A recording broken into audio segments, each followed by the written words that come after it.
Yeah, my dedication. Yeah.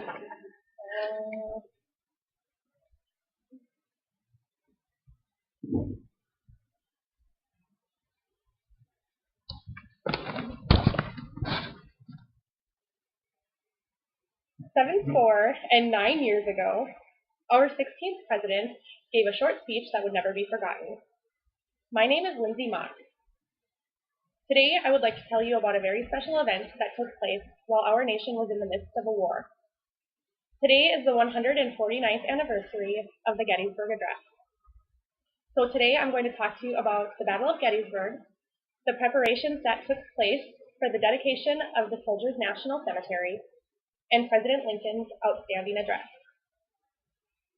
The American Civil War, also known as the War Against the States, started in 1861 after anti-slavery Republican Abraham Lincoln was elected into office. After he was voted in, 11 states that were pro-slavery pulled away from the Union of the United States and formed the Confederate States of America. After that, the two armies were formed, the Unions and the Confederates, and they battled many different times until the war ended in 1865.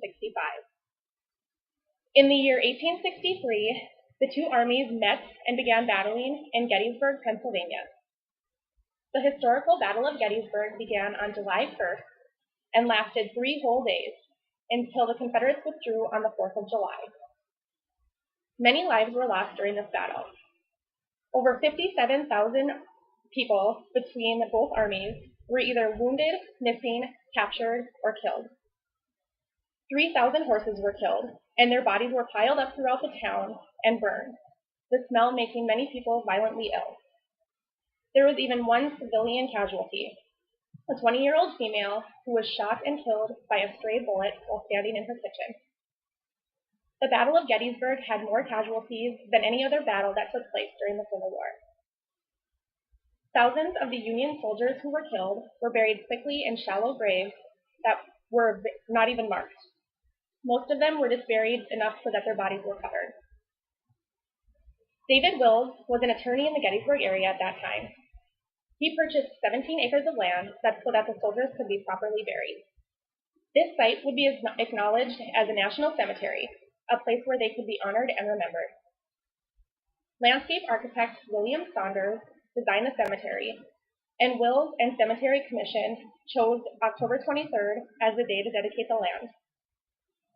Edward Everett was the first chosen speaker.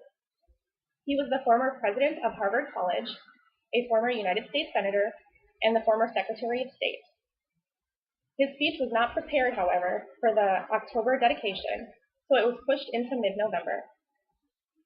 On November 2nd, President Abraham Lincoln was also contacted and asked to say a few words at the ceremony.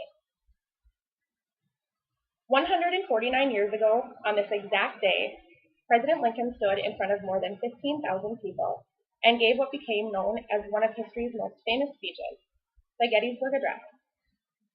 He spoke immediately after Everett delivered his 2-hour speech.